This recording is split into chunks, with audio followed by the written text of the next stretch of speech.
T'es-tu déjà demandé comment un humble moine, un homme qui a passé toute sa vie d'adulte derrière les murs calmes et cloîtrés d'un monastère, pouvait détenir les secrets les plus profonds et pratiques pour un mariage heureux, durable et sain? Aujourd'hui, nous explorons un aspect magnifique et souvent négligé de la vie de Padre Pio.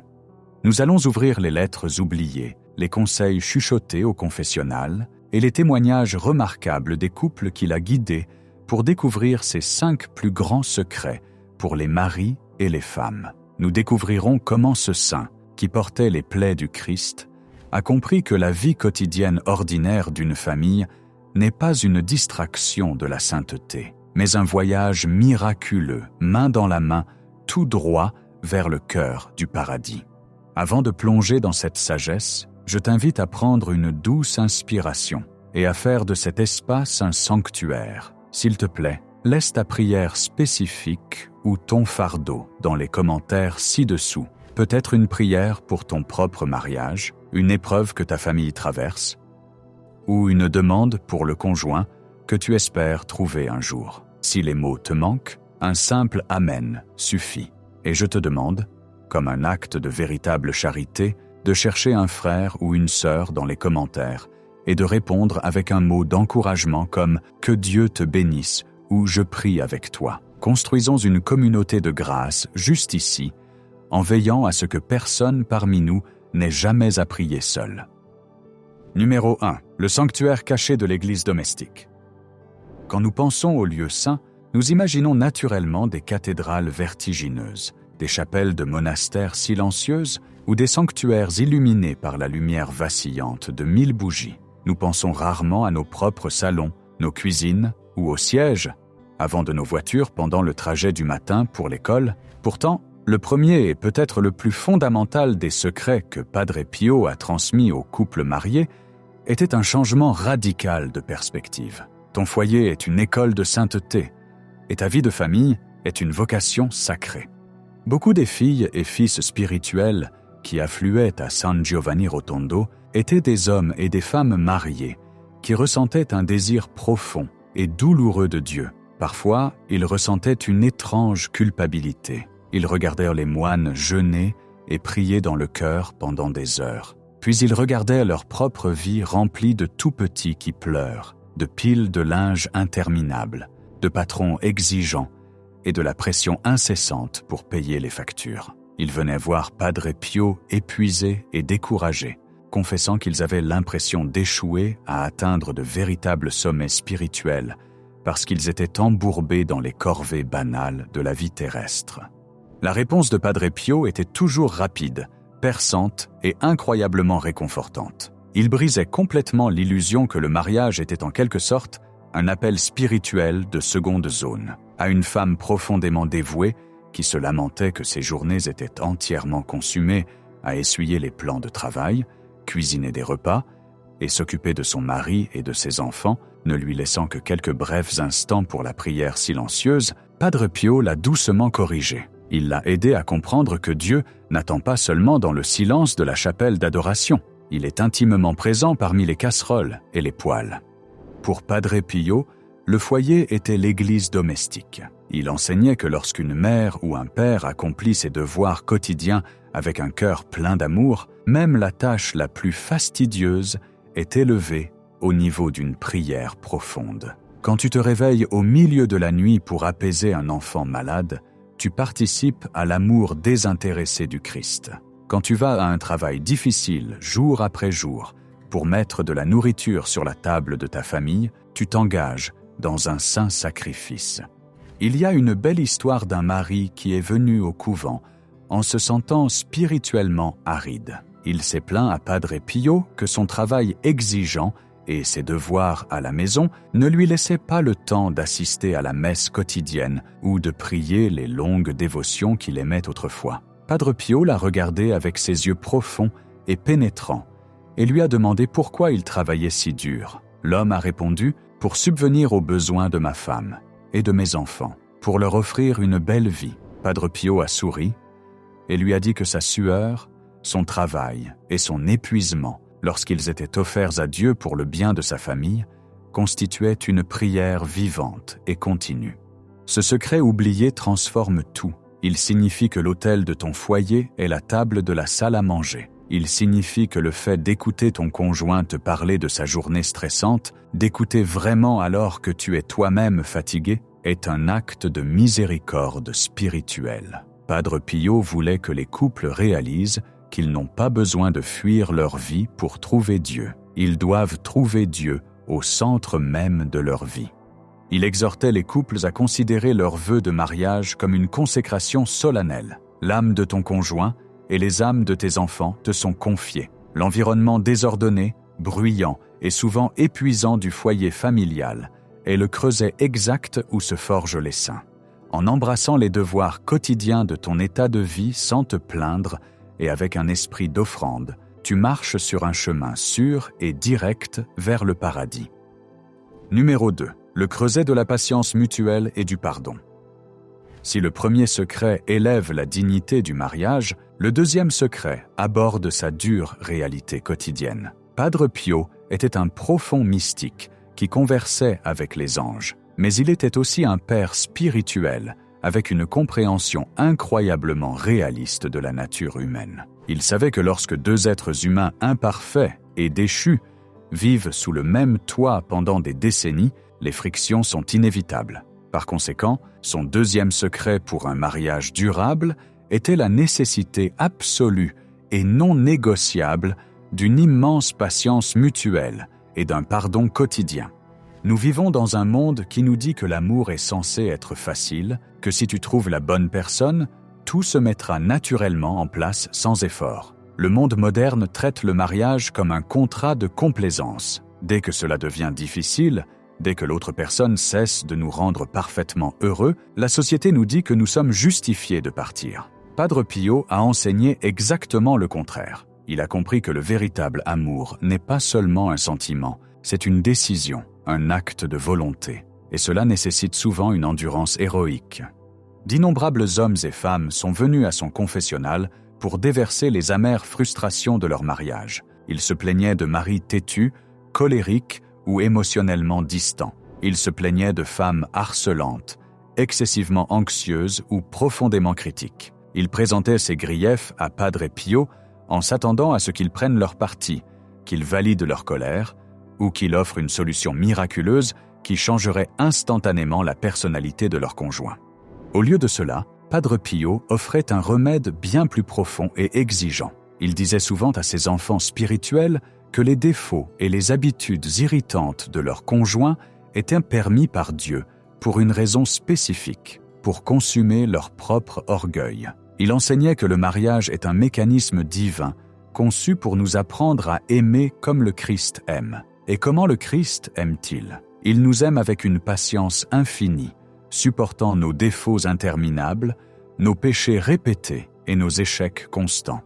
Il existe un récit bien documenté d'une femme qui est venue voir Padre Pio en grande détresse. Son mari avait un terrible tempérament explosif. Chaque fois qu'elle essayait de se disputer avec lui, la situation dégénérait en un échange de cris chaotiques, les laissant tous deux blessés et amers. Elle a demandé aux saints ce qu'elle devait faire pour réparer son mari. Padre Pio, se penchant près de la grille du confessionnal, lui a donné un conseil surprenant. Il lui a dit que lorsque la colère de son mari éclatait, elle devait rester complètement silencieuse. Elle ne devait pas murmurer un mot de défense ou de contre-attaque. Au lieu de cela, dans le silence de son cœur, elle devait immédiatement prier un « Je vous salue Marie » pour son âme et attendre que la tempête passe. La femme s'y est d'abord totalement opposée. Son orgueil exigeait qu'elle se défende et prouve que son mari avait tort. Mais par obéissance aux saints, elle a essayé. La fois suivante où son mari a explosé, elle a scellé ses lèvres et a prié. À son plus grand étonnement, sans le carburant de ses représailles, la colère de son mari s'est rapidement éteinte d'elle-même. Plus que cela, voyant son attitude calme et paisible, il a eu profondément honte de son propre emportement. Au fil du temps, sa patience silencieuse et ses prières cachées ont fait ce que des années de disputes n'avaient jamais pu faire. Cela a adouci son cœur et a complètement transformé leur foyer. Padre Pio enseignait que dans le mariage, Nous sommes censés être le doux ciseau que Dieu utilise pour sculpter notre conjoint en un chef-d'œuvre pour le paradis. Cela exige une quantité terrifiante de vulnérabilité et une volonté de pardonner. Il faisait strictement écho au commandement biblique. Ne laisse pas le soleil se coucher sur ta colère. Ressasser des rancunes, tenir le compte des torts passés et punir un conjoint par un ressentiment silencieux était, aux yeux de Padre Pio, un poison absolu pour le sacrement. Il exhortait les couples à s'humilier, à être les premiers à dire « Je suis désolé », même lorsqu'ils pensaient être totalement dans leur droit, car au final, il ne s'agit pas de savoir qui gagne une dispute. Il s'agit de préserver le lien sacré de l'unité. Nous devons regarder notre conjoint avec les yeux de la miséricorde, en reconnaissant qu'il est, lui aussi, brisé. Il mène, lui aussi, des batailles invisibles. Et il a, lui aussi, désespérément besoin de la grâce de notre pardon. Numéro 3. L'armure incassable de la prière familiale quotidienne. En tant qu'homme qui a passé sa vie à combattre les manifestations physiques et spirituelles du démoniaque, Padre Pio était profondément conscient de la guerre invisible qui fait rage autour de nous. Il savait que la famille est le fondement de la société humaine et le reflet de la Sainte Trinité sur terre. En raison de cette profonde dignité, la famille est la cible principale de l'ennemi. Le diable sait que s'il peut détruire des mariages et fracturer des foyers, il peut déstabiliser des générations entières. Par conséquent, le troisième secret de Padre Pio est un appel urgent aux armes, la nécessité absolue de la prière familiale quotidienne, en particulier le Saint-Rosaire.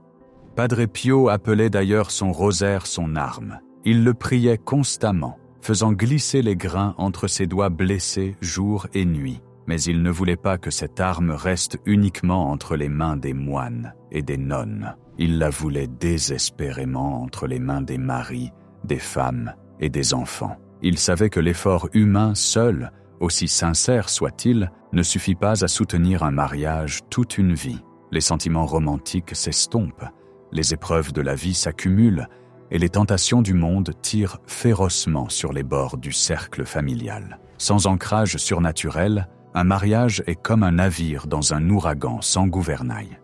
Quand des couples venaient à lui pour se plaindre de froideur dans leurs relations, d'enfants rebelles ou d'une atmosphère générale d'anxiété et de tension à la maison, sa première question était presque toujours la même. « Priez-vous ensemble ?» Très souvent, la réponse était un non penaud. Ils invoquaient le manque de temps, les emplois du temps conflictuels ou le fait de se sentir trop gênés pour prier à voix haute l'un devant l'autre. Padre Pio ne tolérait aucune excuse. Il ordonnait à ses enfants spirituels de fixer un moment précis chaque jour pour se rassembler en famille et prier. Il savait qu'une famille qui prie unie reste vraiment unie. Quand un mari et une femme s'agenouillent côte à côte, reconnaissant que Dieu est le véritable chef de leur foyer, quelque chose de miraculeux se produit dans l'atmosphère spirituelle de la maison. Les murs de la maison sont fortifiés.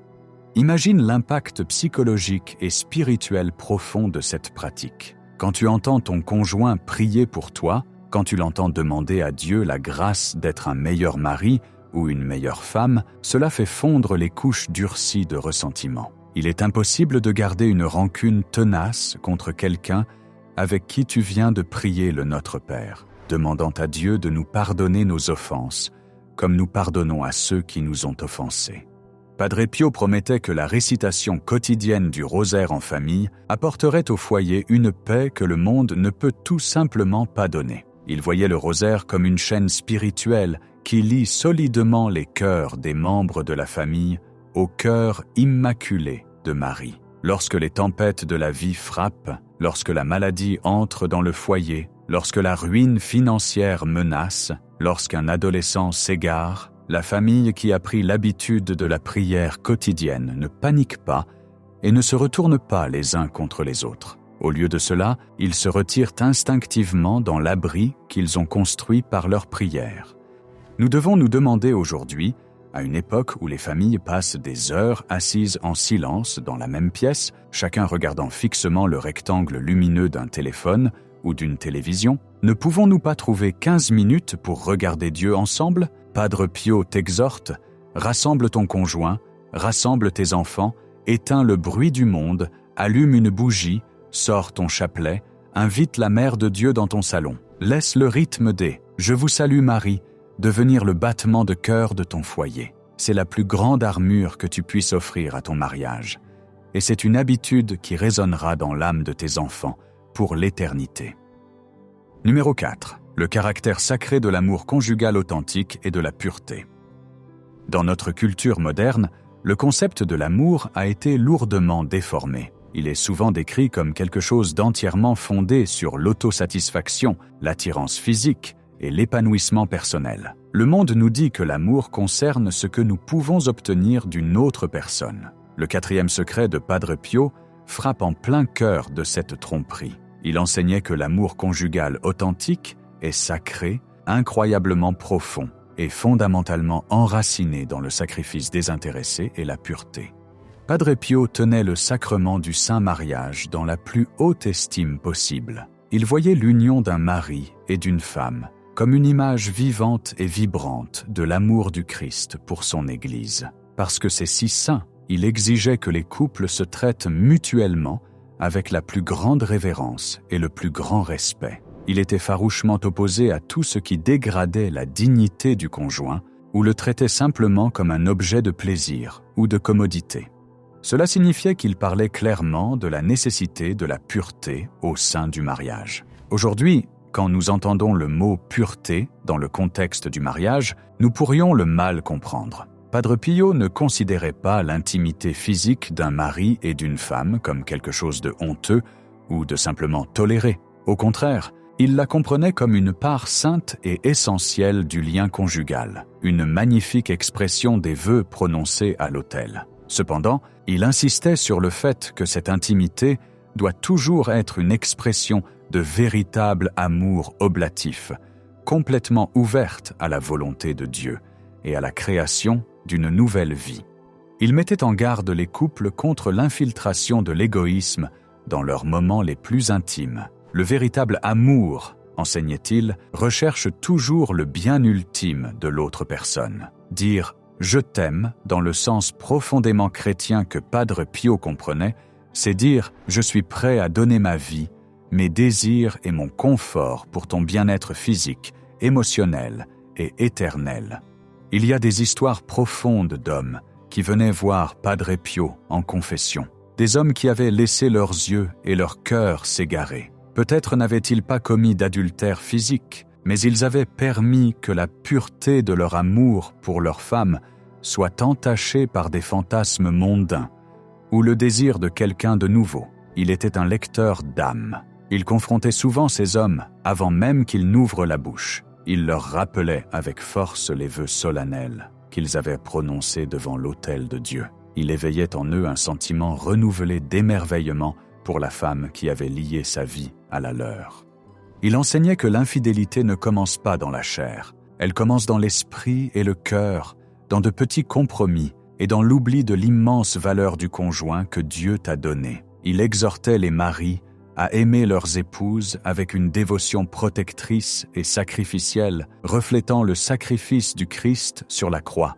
Il exhortait les femmes à aimer leurs maris avec une révérence profonde et solidaire.